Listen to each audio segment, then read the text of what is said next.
Novel ہے Jaan Behram by Saim Asif, episode number 35۔ میں سوچ رہی تھی کیوں نہ مرجان اور تالیہ کی ایک ساتھ ہی شادی کر دیں۔ نہیں امی، مجھے سردارنی کی شادی انجوائے کرنی ہے۔ میں دلہن بن گئی تو پھر انجوائے کیسے کروں گی؟ زرمینہ بیگم کی بات سنتے تالیہ فوراً بولی تو زرمینہ بیگم خاموش ہوئیں۔ مروہ نے بتایا کہ اگلے ہفتے مرجان اور سہیل کی شادی فکس ہوئی ہے، تو ہم اس سے اگلے ہفتے تالیہ اور سنان کی شادی پکی کر دیتے ہیں۔ یہ ٹھیک ہے۔ ساجدہ بی بی کی بات پر زرمینہ بیگم فوراً بولی تو سب لوگ خوش ہو گئے۔ پھر چند لمحوں بعد ساجدہ بی بی اور مروہ اپنے گھر چلی گئیں تو سب لوگ اپنے اپنے کمروں میں آ گئے۔ جان بحرام کیا ہوا؟ اس وقت کس کے بارے میں آپ بات کر رہی تھیں؟ کون لینے آیا تھا آپ کو؟ وہ بحرام جو اس وقت انکل آئے تھے نا، ان کے ساتھ ان کا ایک بیٹا بھی تھا۔ اس نے تو مجھے بیچا تھا شکنتلا بائی کو۔ بحرام کے سوال پر ادا سر جھکاتے بولی تو بحرام ہلکا سا مسکرایا۔ ادا جان فکر مت کرو، جب تک میں ہوں نا تب تک کوئی آپ کو کچھ بھی نہیں کر سکتا۔ بحرام مسکراتے بولا تو ادا بھی ہلکا سا مسکرائی۔ پھر بحرام ادا کے ماتھے پر کس کرتا چینج کرنے چلا گیا تو ادا بھی فوراً اپنی جیولری اتارنے لگی۔ بحرام جیسے ہی چینج کر کے نکلا تو ادا بھی کپڑے بدلنے چلی گئی۔ تقریباً 10 منٹ کے بعد ادا فریش سی نائٹ سوٹ پہنے سیدھا آ کر بیڈ پر بیٹھی تو بحرام اسے دیکھتے مسکرایا اور پھر بنا ادا کو سمجھنے کا موقع دیے ادا کے ہونٹوں پر جھکا تو ادا کو اپنا سانس بند ہوتا محسوس ہوا۔ ادا کی بگڑتی حالت دیکھ کر بحرام فوراً اس سے دور ہوا تو ادا لمبے لمبے سانس لیتی خود کو ٹھیک کرنے لگی۔ اس سے پہلے کہ ادا کا سانس ٹھیک ہوتا، بحرام ادا کو بیڈ پر لٹاتا خود اس کے اوپر جھکایا تو ادا نے پریشانی سے اپنی پوری آنکھیں کھولتے بحرام کو دیکھا، جس پر بحرام ہلکا سا مسکرایا۔ بحرام ہٹے میرے اوپر سے۔ بالکل نہیں، کل مجھے روم سے نکالا تھا نا جانم، تو آج میں آپ کو بالکل بخشنے کا ارادہ نہیں رکھتا۔ ادا اپنے ہاتھوں سے بحرام کے سینے پر زور ڈالتی بولی تو بحرام نے فوراً جواب دیا، مگر کچھ نہیں، میں آج بالکل بھی دور ہٹنے کے موڈ میں نہیں ہوں، اس لیے اب آپ خاموشی سے اپنا آپ میرے حوالے کر دیں، کیونکہ مجھے آپ کی مزاحمتیں بالکل پسند نہیں۔ ادا نے کچھ کہنا چاہا، جب بحرام نفی میں سر ہلاتا اس کی بات کاٹ گیا اور پھر اس نے ادا کے دونوں ہاتھوں کو بیڈ سے پن کیا تو ادا کو اپنے راہ فرار کے سارے راستے بند ہوتے محسوس ہوئے۔ پھر ادا نے زور زور سے نفی میں سر ہلایا تو بحرام نے ایک آئی برو اچکائی، جس پر ادا بچوں سی معصوم شکل بناتی منہ موڑ گئی تو بحرام نے فوراً اپنا چہرہ ادا کے بالوں میں چھپایا۔ بحرام کو اپنی گردن پر جھکتے دیکھ کر ادا خاموشی سے اپنا آپ بحرام کے حوالے کر گئی اور پھر ان دونوں کی پوری رات ایک دوسرے کی قربت میں ہی گزر گئی۔ سب لوگ صبح صبح ناشتے کی ٹیبل پر بیٹھے ناشتہ کر رہے تھے۔ جب زرخان بھاگتا ہوا لاؤنج میں داخل ہوا تو سب لوگ اس کی طرف متوجہ ہوئے۔ یہ صبح صبح کہاں سے آ رہا ہے بھاگتے ہوئے؟ وہ زرخان روز صبح جوگنگ کرتے ہیں، آج لیٹ ہو گئے ہیں۔ سنان کے سوال پر صفا فوراً بولی تو سنان نے ہاں میں سر ہلایا۔ زرخان بیٹا آ جاؤ ناشتہ کر لو۔ ابھی نہیں دائمہ، میں ابھی بس اپنا پروٹین شیک پیوں گا، ناشتہ میں تھوڑی دیر بعد کروں گا۔ دائمہ کی بات سنتے زرخان پھولی سانس کے ساتھ بولا تو دائمہ نے ہاں میں سر ہلایا۔ تبھی صفا نے زرخان کا پروٹین شیک لا کر اسے پکڑایا تو زرخان نے شیک پینا شروع کیا۔ عاشی کہاں ہے؟ دائمہ نظر نہیں آ رہے۔ اپنے کمرے میں ہے اور اس کا آرڈر ہے کہ میں جو بھی کر رہی ہوں آپ نے کسی کو نہیں بتانا۔ بحرام کے سوال پر دائمہ مسکراتے بولی تو سب لوگ ہنسنے لگے۔ تبھی آرین لاؤنج میں داخل ہوا۔ آرین بیٹا آ جاؤ، میں نے ناشتہ بنوایا ہے تمہارا کم مرچوں والا۔ زرخان کی طرح بیٹھو، میں منگواتی ہوں۔ منگواتی کیا ہوں؟ لے کر آئیں آپ۔ میں نے نوٹ کیا ہے آپ بہت کام چوری کرتی ہیں۔ آرین وہ ملازمہ نہیں ہے، اس گھر کا فرد ہے۔ دائمہ کی بات سنتے آرین کڑے تیور لیے ابھی بول ہی رہا تھا کہ روبینہ اس کی بات کاٹتی بولی، جس پر آرین نے سر ہلایا۔ سوری، مجھے پتہ نہیں تھا۔ کوئی بات نہیں بیٹا، آئندہ خیال کرنا۔ دائمہ میرے بچوں کے لیے دوسری ماں ہے، ان کے خلاف کوئی کچھ کہے وہ برداشت نہیں کرتے۔ آرین کی بات سنتے زرمینہ بیگم فوراً بولی تو آرین نے ٹیبل پر بیٹھے سب لوگوں کو دیکھا، جو بظاہر تو خاموشی سے ناشتہ کر رہے تھے، مگر ان کے چہرے یہ بھی بتا رہے تھے کہ انہیں آرین کی یہ بات پسند نہیں آئی۔ اس سے پہلے کہ آرین مزید کچھ بولتا، عائشہ اور عنایہ بھاگتی ہوئی لاؤنج میں آئیں۔ دائمہ سنان بھائی کہاں ہیں؟ تمہیں اتنے بڑے سنان بھیا نظر نہیں آ رہے؟ عائشہ کے سوال پر زرمینہ بیگم سنان کی طرف اشارہ کرتی بولی تو عائشہ مسکراتی ہوئی عنایہ کو لیتے بھاگ کر سنان کے پاس پہنچی۔ سنان بھیا، آج شام کو آپ اور آپ کی وائف بھوتنی تالیہ ہمارے گھر پر چائے پہ انوائٹڈ ہیں۔ یہ لو کارڈ، 5 بجے تک آ جانا، لیٹ نہیں کرنا۔ ٹھیک ہے میڈم، میں ٹائم پر اپنی بھوتنی بیگم کے ساتھ آ جاؤں گا۔ عائشہ اپنے اور عنایہ کی طرف اشارہ کرتے بولی تو سنان نے مسکراتے کارڈ پکڑا اور پھر ہاں میں سر ہلاتا بولا، عاشی تالیہ آپ ہی کہتے ہیں؟ نہیں، بھوتنی تالیہ آپ کہتے ہیں۔ دائمہ کی بات پر عائشہ منہ بناتی بولی اور پھر بھاگ کر بحرام کے پاس پہنچی۔ بحرام بھیا، آپ اور میری سونی ادا بھابھی شام کو ہمارے گھر چائے پر انوائٹڈ ہو۔ Thank you. عائشہ کی بات سنتے بحرام کارڈ پکڑتے بولا تو عائشہ مسکراتے سہیل کے پاس گئی اور اسے کارڈ پکڑایا۔ سہیل بھیا آپ اور جان آپی بھی انوائٹڈ ہیں۔ ٹھیک ہے میں آ جاؤں گا جان آپی کو لے کر۔ عائشہ کی بات سنتے سہیل مسکراتے بولا تو عائشہ نے ایک کارڈ عنایا کو پکڑایا جس پر عنایا بھاگ کر عادل کے پاس آئی۔ عادل بھائی آپ اور مروہ بھابھی ہمارے گھر چائے پہ انوائٹڈ ہو۔ میں تو آ جاؤں گا مگر آپ اپنی مروہ بھابھی کو فون کر کے خود بلا لیں۔ نہیں آپ لے کر آؤ۔ عنایا کی بات سنتے عادل فوراً بولا تو عائشہ نے فوراً جواب دیا جس پر عادل نے ہاں میں سر ہلایا تو عائشہ بھاگ کر زرخان کے پاس آئی۔ زہر بھائی آپ اور فیری بھابھی بھی انوائٹڈ ہو۔ اوکے جان۔ عائشہ کے بولنے پر زرخان نے پیار سے بولتے عائشہ کے گال پر کس کیا تو عائشہ بھاگ کر زوبیہ کے پاس گئی جبکہ عنایا بھاگ کر رانیہ کے پاس گئی اور پھر ان دونوں کو بھی انوائٹ کیا۔ عائشہ جیسے ہی زوبیہ کو کارڈ دیتے مڑی تو اس کی نظر آرین پر پڑی۔ پھر عائشہ بھاگ کر عنایا کے پاس گئی اور اس کے کان میں کچھ بولتے بھاگ کر اپنے کمرے میں چلی گئی جبکہ عنایا بھی بھاگ کر عائشہ کے پیچھے گئی۔ ان دونوں کو کیا یاد آیا؟ ارے بھائی وہ اپنے بھیا کے ساتھ گھر گھر کھیلتی تھی۔ ادا کی دعوت بھی کی تھی عاشی نے۔ ادا بحرام کی شادی کے بعد ہاں مجھے یاد ہے اچھے سے ہم دونوں ریڈی ہو کر گئے تھے عاشی کے گھر۔ زوبیہ کے سوال پر دائمہ فوراً بولی تو ادا نے بھی ہاں میں سر ہلاتے جواب دیا جس پر سب لوگ ہنسنے لگے۔ سب اچھے سے تیار ہو کر جانا نہیں تو عاشی پارٹی سے نکال بھی سکتی ہے۔ بحرام کی بات پر سب نے ہاں میں سر ہلایا تو عائشہ بھاگ کر آئی اور آرین کے پاس کھڑی ہوئی۔ آرین جب سے پاکستان آیا تھا وہ کم ہی بولتا تھا اور عائشہ کے سامنے اس نے ایک بار بھی نہیں بولا تھا اس لیے عائشہ اس بات سے انجان تھی کہ آرین کو اردو بولنی آتی ہے۔ وہ آرین کو گونگا سمجھتی تھی اس لیے عائشہ نے آرین کے سامنے کارڈ کرتے اس پر انگلی رکھتے آرین کی طرف اشارہ کیا تو آرین حیران ہوا۔ عاشی تم یہ کیا کر رہی ہو؟ وہ بول نہیں سکتے اس لیے میں انہیں سمجھا رہی ہوں۔ بحرام کی بات پر عائشہ فوراً بولی تو لاؤنج میں سب کا کہکا گونجا جبکہ آرین تو بس عائشہ کو دیکھ کر رک گیا جو اسے گونگا تو سمجھتی تھی مگر بہرا ظاہر کرتے اشاروں سے اپنی بات سمجھا رہی تھی۔ عاشی وہ بول بھی سکتا ہے اور سن بھی سکتا ہے تم بول کر بتاؤ اسے ایسے تو اسے کچھ سمجھ نہیں آنے والا۔ زرمینہ بیگم کی بات سنتے عائشہ نے ہاں میں سر ہلایا اور پھر کچھ سوچنے لگی۔ You invited this party. Ayesha کی ٹوٹی پھوٹی انگریزی سن کر آرین نے ہنستے ہوئے ہاں میں سر ہلایا جبکہ زرخان ہنستے ہوئے زمین پر بیٹھ گیا تو عائشہ کا منہ بنا۔ زہر بھائی میں آپ کا انویٹیشن کینسل کر دوں گی۔ عائشہ کے غصے سے بولنے پر زرخان نے اپنے منہ پر انگلی رکھی جبکہ باقی سب ابھی بھی ہنس رہے تھے۔ عاشی میرے بیٹے کو اردو آتی ہے۔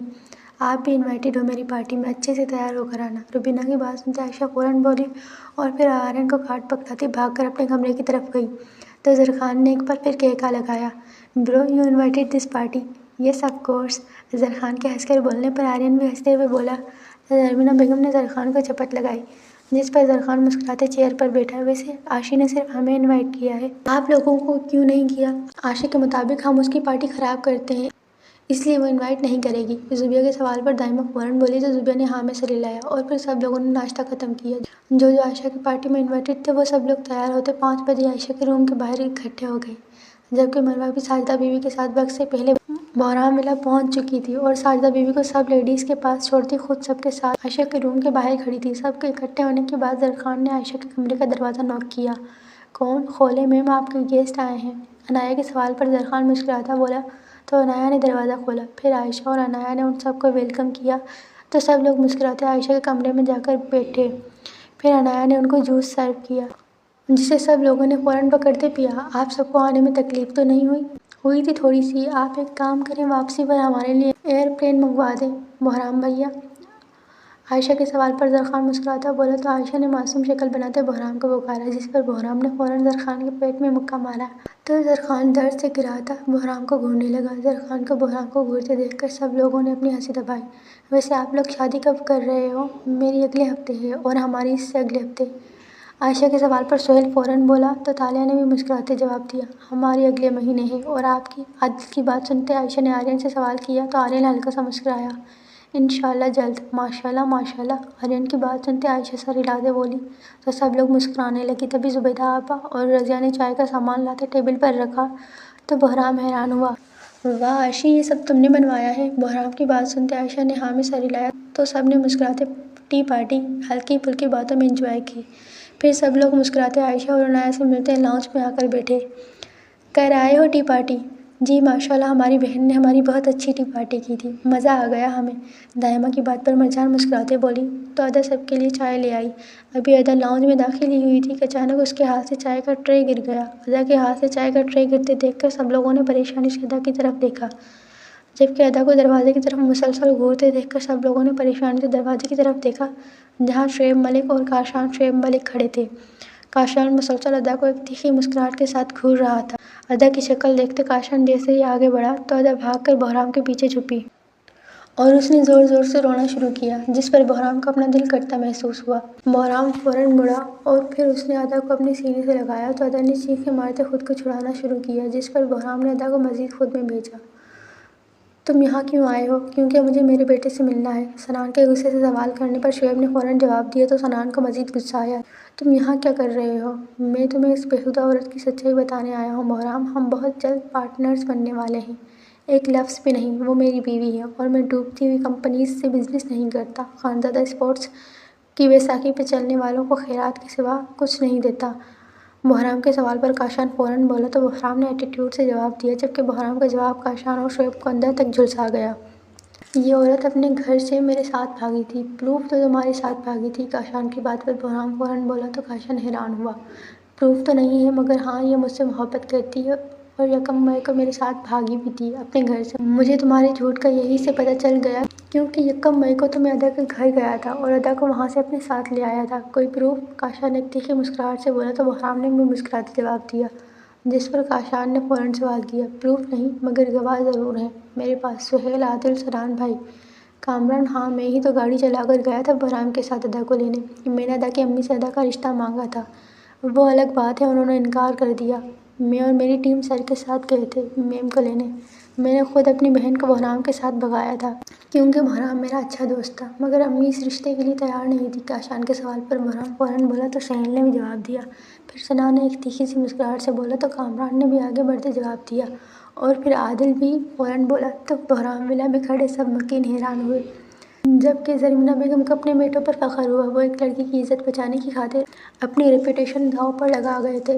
ادا کو گھر سے بہرام بھائی کے ساتھ بھگانے کا پلان میرا تھا، ادا کی امی کو اس دن گھر سے باہر رکھنا میرا کام تھا۔ اس سے پہلے کہ کوئی کچھ بولتا، مرجان بہرام کے برابر میں کھڑی ہوتی بولی تو تالیہ بھی بہرام کی دوسری طرف کھڑی ہوتی بولی، جس پر کاشان اور شعیب سن پڑ گئے۔ جبکہ زرینہ بیگم کو اپنی بیٹیوں پر بھی فخر ہوا جو اپنے بھائی اور شوہروں کا بھرپور طریقے سے ساتھ دے رہی تھی۔ آرین جو یہ سوچ کر بیٹھا تھا کہ پاکستان سے واپس پیرس جاتے وقت ادا کو اپنے ساتھ لے جائے گا، اس وقت ان بہن بھائیوں کو ایک ہوتا دیکھ کر پریشان ہوا اور پھر اس نے ادا کو اغوا کرنے کا سوچ لیا، جس سے اس پر نام بھی نہ آئے اور ادا بھی اس کی ہو جائے۔ اور کچھ کہنا باقی رہتا ہے؟ ادا نے 2 ہفتے شکنتلا کے کوٹھے پر گزارے ہیں، اس بات کی تو سب سے بڑی گواہ شکنتلا بائی خود ہے۔ سہیل کے سوال پر کاشان مسکراتے بولا تبھی زرخان آگے بڑھا تو پروف کرو، شکنتلا بائی کو فون کرو اور اس کی گواہی سناؤ ہمیں۔ زرخان کی بات پر کاشان نے فوراً جیب سے نکالتے فون لگایا اور اسپیکر پر ڈالا، کیسی ہو شکنتلا بائی؟ میں ٹھیک ہے رے، تیرے کو بولا تھا میرے کو فون نہیں کرنے کا، کیوں کیا پھر مجھے؟ بس اتنا بتا دو، جو آخری لڑکی میں تمہارے کوٹھے پر لایا تھا اس کا نام کیا تھا؟ ماریا نام تھا اس منحوس کا۔ کاشان کے سوال پر شکنتلا بائی کی آواز فون سے گونجی تو کاشان نے مسکراتے سوال کیا، جبکہ شکنتلا کا جواب سن کر کاشان پریشان ہوا، نہیں اس کا نام ادا فاروقی تھا۔ ابے کون ادا؟ میں کسی ادا ودا کو نہیں جانتی۔ تو آخری لڑکی کو لایا تھا وہ سکھر کی ماریا تھی، اس کے بعد لڑکی کوئی نہیں لایا۔ اور سن، آج کے بعد میرے کو فون کیا نا تو تیرے سارے کالے کارنامے کھول دے گی میں، چل فون رکھ۔ کاشان کی پریشانی سے بولنے پر شکنتلا نے فوراً جواب دیتے فون کاٹا تو کاشان نے پریشانی سے زرخان کو دیکھا جو کھڑا مسکرا رہا تھا، اور کچھ پھونکنا باقی ہے یا بس یہی تھا؟ میں جانتا ہوں تم سب جھوٹ بول رہے ہو، تو پروف کرو کہ ہم سب جھوٹ بول رہے ہیں۔ مروہ کے سوال پر کاشان فوراً بولا تو صفا بھی آگے بڑھتی اپنے سینے پر ہاتھ باندھتی بولی، میری بات کا سب سے بڑا ثبوت ادا خود ہے جو مجھے دیکھتے چیخیں مار کر رو رہی تھی، اس کے آنسو میری ہر بات کے سچ ہونے کی گواہی دیتے ہیں۔ کاشان کی بات پر سب لوگ خاموش ہوئے۔ یہ واقعے میں حقیقت تھی کہ ادا کے آنسو کاشان کی ہر بات کے سچ ہونے کی گواہی دیتے ہیں۔ مگر میں تو رو ہی نہیں رہی شان، تمہیں کس نے بولا کہ میں رو رہی ہوں؟ ابھی سب خاموش تھے کہ ان کے پیچھے سے ادا کی آواز سنائی دی، جس پر سب نے گھوم کر فوراً ادا کو دیکھا، جس کی شکل دیکھتے کہیں سے نہیں لگ رہا تھا کہ وہ ابھی کچھ دیر پہلے چیخیں مار مار کر رو رہی تھی۔